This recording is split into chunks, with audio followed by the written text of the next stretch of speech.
Very good morning to all the student. Once again, let's we discuss the new chapter, the chapter number 14, that is in trial balance.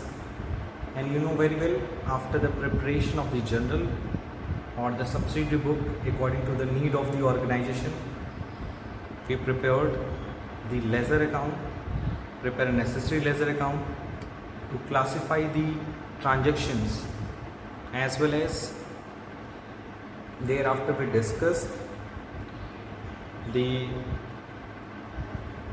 preparation of the trial balance and what is the main objective beyond the preparation of the trial balance, to test the arithmetical accuracy of the books of account.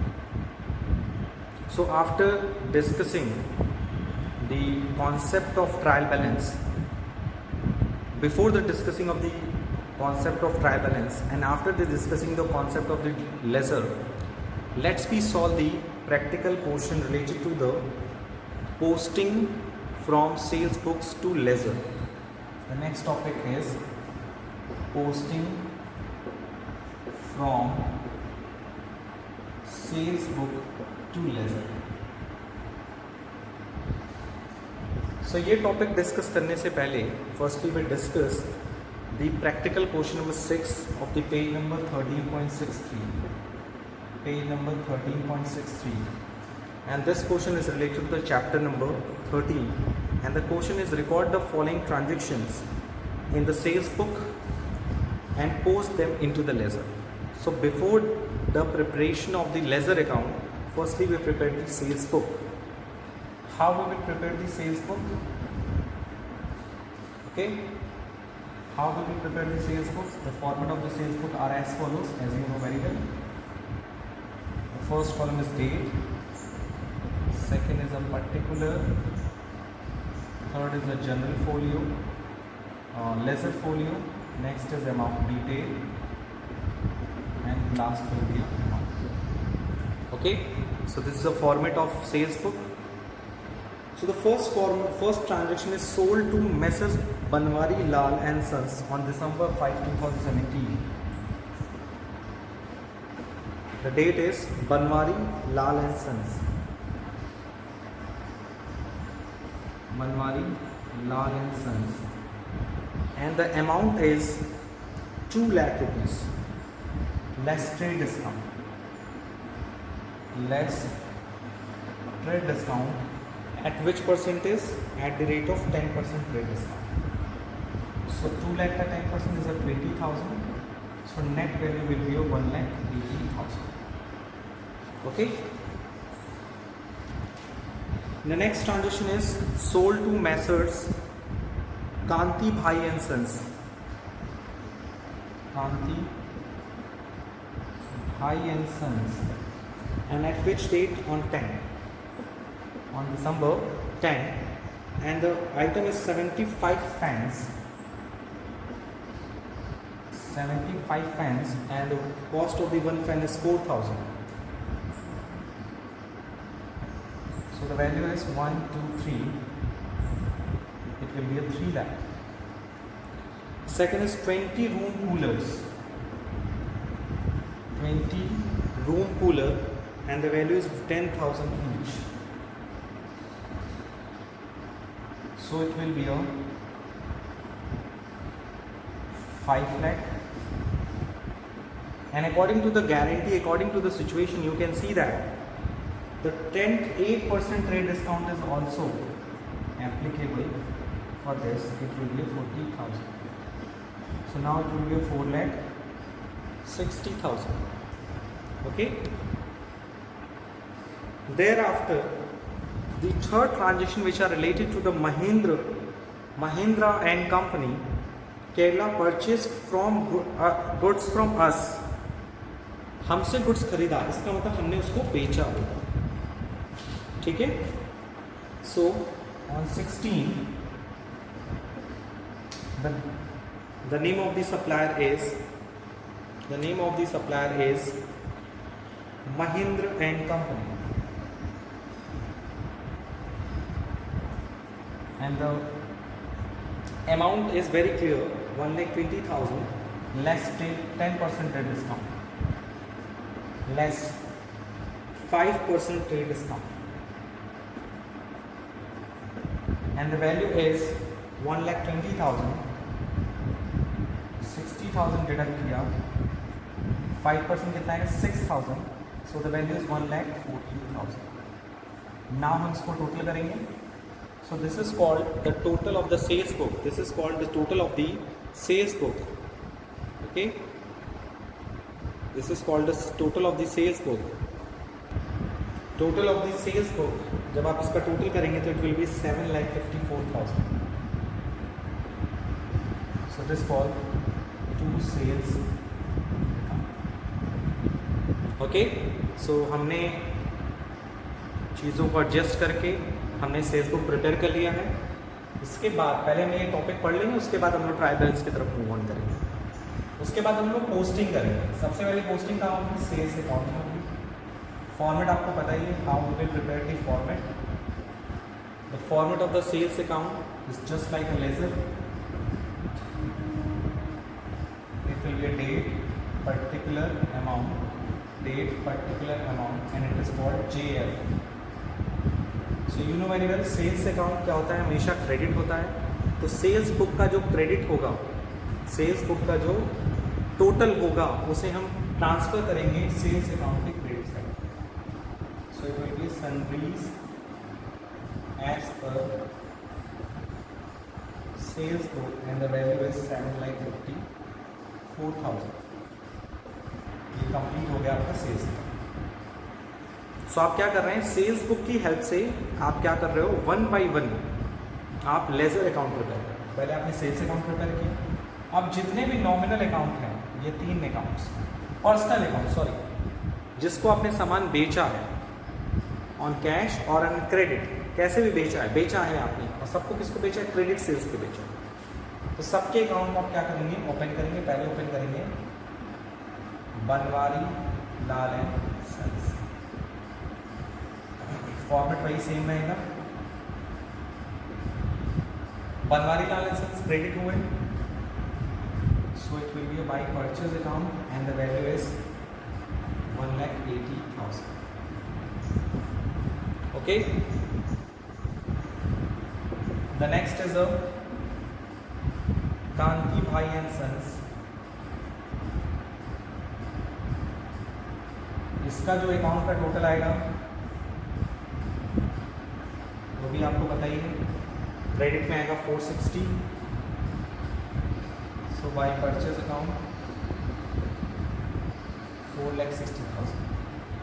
So you can see that हमने हर एक ledger account बनाना है. उसके बाद हमें Mahindra and company का account बनाना पड़ेगा. Same as it is बनेगा जैसे आपने बनाया है. उसी तरह से हम लोग क्या करेंगे? महिंद्रा एंड कंपनी का भी क्या बनाएंगे? लेजर प्रिपेयर करेंगे. और उसके लिए क्रेडिट पे लिखेंगे by purchase, by sales account with 1,14,000. यहाँ एक मिस्टेक हुई है क्योंकि हमने यहाँ सेल्स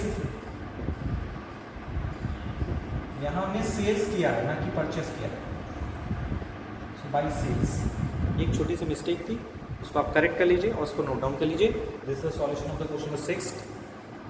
पहले हमने सेल्स बुक बनाया, फिर सेल्स बुक की हेल्प से हमने sales account, Banwari Lal and sons, Kanti Bhai and sons और महिंद्रा एंड कंपनी में आपके हाथ पे छोड़ रहा हूँ. आप इसके अकाउंट को बनाइएगा. By sales account 1,14,000. Okay, please note down.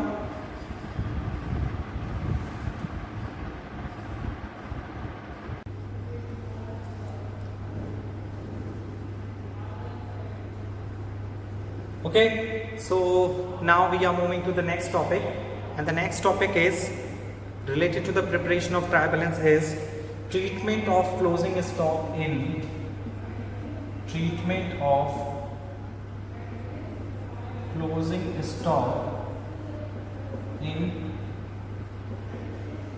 Trial balance. कि हम क्लोजिंग स्टॉक को ट्रायल बैलेंस में कैसे शो करते हैं. बेसिकली ये बेसिक रूल है कि जो ट्रायल बैलेंस हम बनाते हैं उस ट्रायल बैलेंस में हम क्लोजिंग स्टॉक को शो नहीं करते. पहली पॉइंट अपने दिमाग में रख लीजिए, generally closing stock does not appear in the trial balance. Generally closing stock is not appear in trial balance, मतलब कि ट्रायल बैलेंस में हम क्लोजिंग स्टॉक को शो नहीं करते हैं। बट कुछ केसेस ऐसे होते हैं जहां पे हमें ट्रायल बैलेंस को, क्लोजिंग स्टॉक को ट्रायल बैलेंस में दिखाना पड़ता है। वो सिचुएशन क्या होती है? वो सिचुएशन तब होती है जब हम क्लोजिंग स्टॉक जो हो वो अनएडजस्टेड हो, या परचेज जो हो वो अनएडजस्टेड हो, तो उस सिचुएशन में हमें क्लोजिंग स्टॉक को दिखाना पड़ता है। तो बेसिकली सिंपल सी बात ये है कि क्लोजिंग स्टॉक को हम ट्रायल बैलेंस में दिखाते नहीं है। ठीक है, ये बात आप ध्यान में रख लीजिए। दूसरा है रेक्टिफिकेशन ऑफ ट्रायल बैलेंस। कभी कभी क्या हो जाता है क्वेश्चन में, wrong trial balance is given. कभी कभी क्वेश्चंस में क्या होता है, रॉन्ग ट्रायल बैलेंस जो होता है वो गिवन होता है। ठीक है, तो सिचुएशन में हम ट्रायल बैलेंस को रीड्राफ्ट करते हैं। क्या करते हैं? In this situation we adopt the redrafting of trial balance. हम ट्रायल बैलेंस को रीड्राफ्ट करते हैं, फिर से बनाते हैं। कैसे बनाते हैं? क्या क्या फैक्टर्स को ध्यान में रख के बनाते हैं? जब भी हम ट्रायल बैलेंस बना रहे हैं तो हमारे माइंड में ये सारी चीज़ें होनी चाहिए कि जो वेस्टर्न रूल ऑफ अकाउंटिंग है वो फॉलो होना चाहिए। और ये वेस्टर्न रूल ऑफ अकाउंटिंग है क्या? वेस्टर्न रूल ऑफ अकाउंटिंग ये कहता है कि जो एसेट्स है उसे डेबिट साइड में, लायबिलिटीज़ हैं उसे क्रेडिट साइड में, कैपिटल्स जो हैं उन्हें क्रेडिट साइड में, इनकम जो है वो क्रेडिट साइड में, और एक्सपेंस जो है वो डेबिट साइड में होना चाहिए। सो जब भी कभी क्वेश्चन में रॉन्ग ट्रायल बैलेंस गिवन हो, इनकरेक्ट ट्रायल बैलेंस गिवन हो, तो उस ट्रायल बैलेंस को करेक्ट करने के लिए, ट्रायल बैलेंस को रीड्राफ्ट करने के लिए, न्यू ट्रायल बैलेंस या करेक्ट ट्रायल बैलेंस ड्राफ्ट करने के लिए हमें ये स्टेप्स फॉलो करनी पड़ती हैं। यानी एसेट्स को डेबिट में, लायबिलिटीज़ को क्रेडिट में, कैपिटल को क्रेडिट में, इनकम को क्रेडिट में और एक्सपेंसेस को डेबिट में दिखाना पड़ता है। जैसे इस टॉपिक से रिलेटेड क्वेश्चन बेस्ड है, question number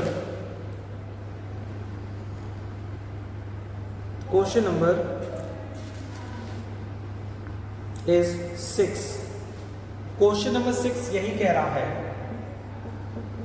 question number 6 says that the following trial balance has been prepared by an inexperienced accountant. Redraft it in a correct form.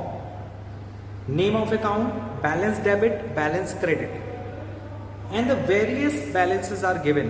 जैसे यहाँ पर आप देखिए पहला पॉइंट दिया हुआ है that is in land and building का इन द डेबिट साइड, जो सही है। So open your book, open the page number 14.33 and see the question number 6। उस क्वेश्चन में आप देखिए एक ट्रायल बैलेंस बना के दिया है जिसका टोटल जो है वो इक्वल है 4,30,200, 4,30,200। बट इनकरेक्ट क्या है? इनकरेक्ट क्या है? हमें ये मेथड फॉलो करके, ये हेल्प लेकर हमें क्या करना है, उस ट्रायल बैलेंस को फिर से करेक्ट करना है। कैसे करेक्ट करेंगे सर? उसके लिए हम स्टेप फॉलो करेंगे। सबसे पहले देखेंगे गलती कहाँ पे, गलती कहाँ पे। पहला, लैंड एंड बिल्डिंग करेक्ट है, डेबिट है, डेबिट ही होना चाहिए। प्लांट एंड मशीनरी डेबिट है, वो भी करेक्ट है। वेजेस इज एन एक्सपेंस, वो भी डेबिट होना चाहिए, करेक्ट है। डिस्काउंट अलाउड क्रेडिट कर दिया, discount allowed is an expense, तो इसे क्या होना चाहिए? डेबिट होना चाहिए। तो रॉन्ग क्या क्या है वो मैं आपको बता दे रहा हूँ।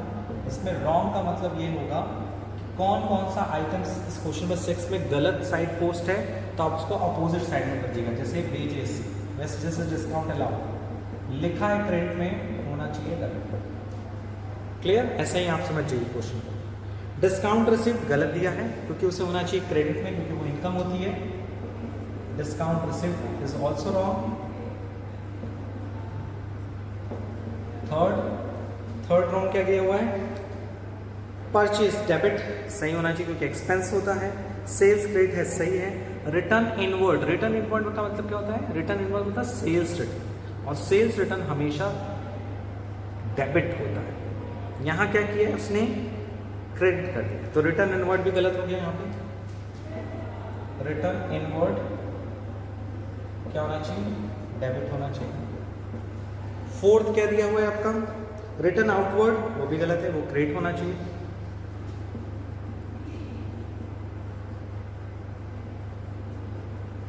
सो जो गलत है, जब आप फिर से ट्रायल बैलेंस बनाएंगे, उस ट्रायल बैलेंस को बनाकर आपको क्या करना है, उसको सही जगह लिख के फिर टोटल करना है, देखना ऑटोमेटिक आंसर इक्वल आएगा। ओपनिंग स्टॉक डेबिट होना चाहिए, सही है। Debtors debit, creditors credit, carriage on sales debit, सही है। इंश्योरेंस डेबिट, सही है। जनरल इंश्योरेंस सही है। कैश इन हैंड सही है। बैंक ओवरड्राफ्ट होना चाहिए, क्रेडिट।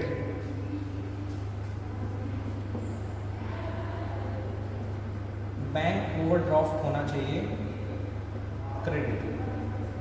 और कैपिटल भी होनी चाहिए, क्रेडिट, जो सही है।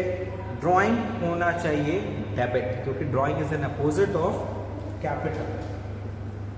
तो ड्राइंग को क्या होना चाहिए, डेबिट। सो कितनी मिस्टेक्स निकली, 1 2 3 4 5 6, देयर आर 6 मिस्टेक्स। और इस मिस्टेक्स को हम लोग फाइंड आउट करके फिर से ट्रायल बैलेंस बनाएंगे, वैल्यू वही रहेगी, फिर उसको टोटल करेंगे, और टोटल करने के बाद हम ये देखेंगे कि हमारा आंसर कितना आ रहा है। ओके, और देखिएगा इसका जब आप correct redrafting of trial balance करेंगे, so the total of both side of trial balance is 4,30,200 which are given in the solution. इसको नोट डाउन कर लीजिए।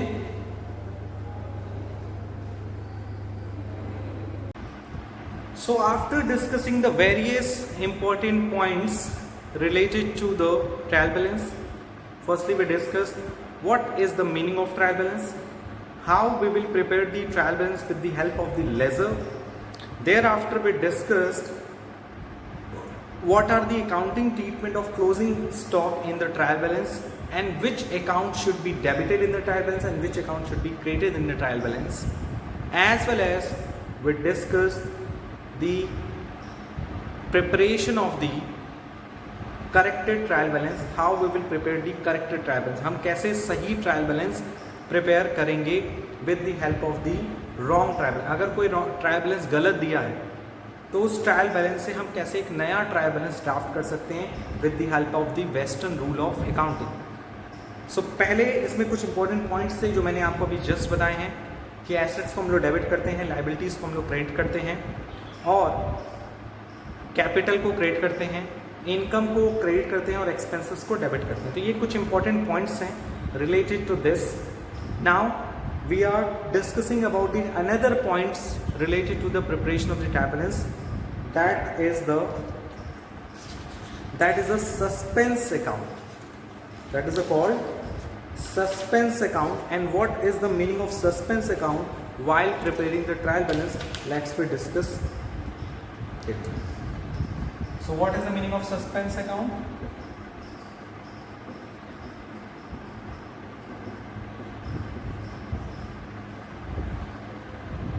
Sometimes in spite of the best efforts, sometimes in the spite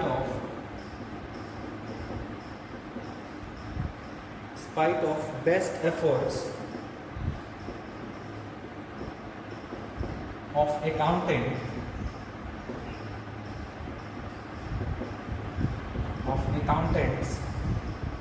all the errors are not located.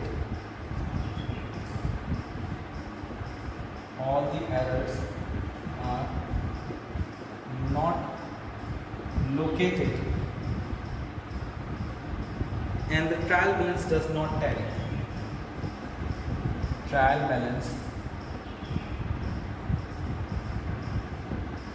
does not tally. In this situation, to avoid the delay in the preparation of the trial balance, the difference in the trial balance, the difference in the trial balance difference in the trial balance opened is placed to a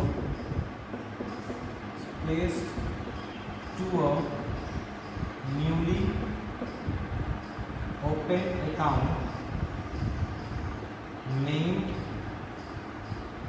opened account named suspense account.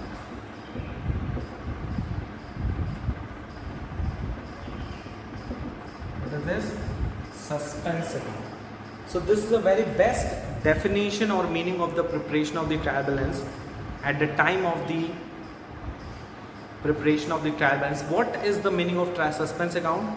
Sometimes in the spite of the best effort of accountant, कभी कभी accountant ने अपना best effort दिया, सबसे अच्छा काम किया, but उसके बावजूद भी जो सारे एरर्स हैं वो फाइंड आउट नहीं हो पाए. तो सिचुएशन में अगर एरर फाइंड आउट नहीं हो पाए तो क्या अकाउंटेंट जो है सिर्फ एरर फाइंड आउट करने में लग जाएगा? अगर एरर उससे नहीं मिल रहा है तो दो ही चांस हो सकते हैं, या तो एरर नहीं है या तो एरर हैं लेकिन वो मिल नहीं रहे हैं. और एरर होने का मेन कारण होता है, मेन जो प्रूफ होता है वो होता है trial balance does not tell. तो अगर सब कुछ करने के बाद, बेस्ट एफर्ट डालने के बाद भी एरर फाइंड आउट नहीं हो पा रहा है और ट्रायल बैलेंस ठीक इक्वल नहीं आ रहा है, तो हम फाइनेंस स्टेटमेंट को प्रिपेयर करने में डिले नहीं करते हैं, क्योंकि बिना ट्रायल बैलेंस के हम financial statement, trading account, profit and loss account, balance sheet नहीं बना सकते, या कह सकते हो बनाने में काफ़ी दिक्कतें आएंगी. हमें ट्रायल बैलेंस काफ़ी हेल्प करता है उन सारी चीज़ों को बनाने के लिए, तो हम trading account, PL account, balance sheet बनाते हैं. जो डिफरेंस अमाउंट आ रही है ट्रायल बैलेंस में, जो डिफरेंस अमाउंट गवर्न हो रही है, उसको हम सस्पेंस अकाउंट से ओपन करते हैं. यानी सस्पेंस अकाउंट का यूज़ ये है कि जब भी आपका ये जो सस्पेंस अकाउंट है, जब भी आपका ट्रायल बैलेंस है वो इक्वल नहीं आता due to the given the best effort by the accountant, हम ट्रायल बैलेंस को इक्वल करने के लिए सस्पेंस अकाउंट को यूज़ करते हैं. ओके, अब यूज़ किया सस्पेंस. अब इस सस्पेंस अकाउंट का रोल क्या है? जब भी ये एरर फाइंड आउट हो जाएंगे in future, whenever the error find out in the future, जब भी फ्यूचर में एरर फाइंड आउट हो जाएगा, हम इस सस्पेंस अकाउंट को क्लोज कर देंगे. ओके, सो ये भी लाइन लिख लीजिए. when the errors are located, when the errors are located, जब जैसे ही एरर पता चल गया, errors are located, the rectification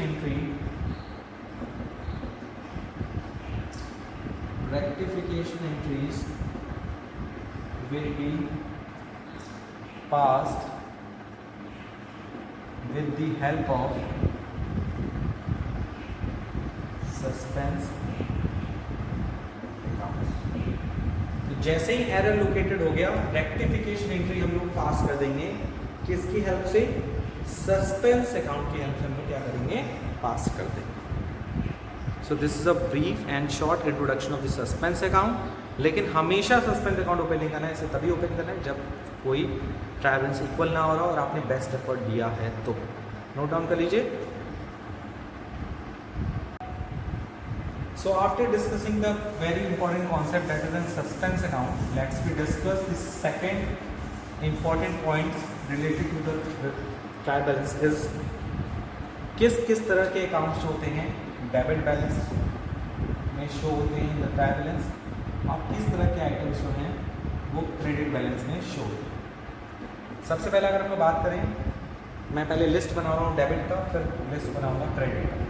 सो अगर डेबिट बैलेंस की लिस्ट बनाऊँ, कौन कौन से आइटम्स डेबिट में दिखाई देंगे, तो बेसिकली और हर तरह की एसेट्स हो और हर तरह की लाइबिलिटीज़ हों या कैपिटल हो, वो क्रेडिट में शो. उसी तरह से अगर कोई एक्सपेंस होता है तो वो डेबिट में, और अगर कोई इनकम होती है तो उसका क्रेडिट बैलेंस होता है. इसके अलावा भी अगर हम कुछ स्पेसिफाइड आइटम्स की बात करें, specified item like purchase account, तो क्या होना चाहिए? डेबिट. सेल्स क्या होना चाहिए? Credit. Purchase return credit, sales return debit. उसके साथ साथ क्लोजिंग स्टॉक की बात करें तो क्लोजिंग स्टॉक को हम ट्रायल बैलेंस में शो नहीं करते हैं। और सस्पेंस अकाउंट डेबिट और क्रेडिट दोनों हो सकता है। The balance of suspense account may be debit और क्रेडिट। सस्पेंस अकाउंट जो होता है वो डेबिट भी हो सकता है, क्रेडिट भी हो सकता है। यानी जब हम ट्रायल बैलेंस बनाएंगे ज़रूरी नहीं कि डेबिट साइड में ही वैल्यू कम आए, हो सकता है क्रेडिट में भी है, हो सकता है डेबिट में है। तो सस्पेंस अकाउंट का जो नेचर है कि वो डेबिट होगा क्रेडिट होगा, ये फिक्स नहीं। तो ये कुछ इंपॉर्टेंट पॉइंट्स थे related to the trial balance.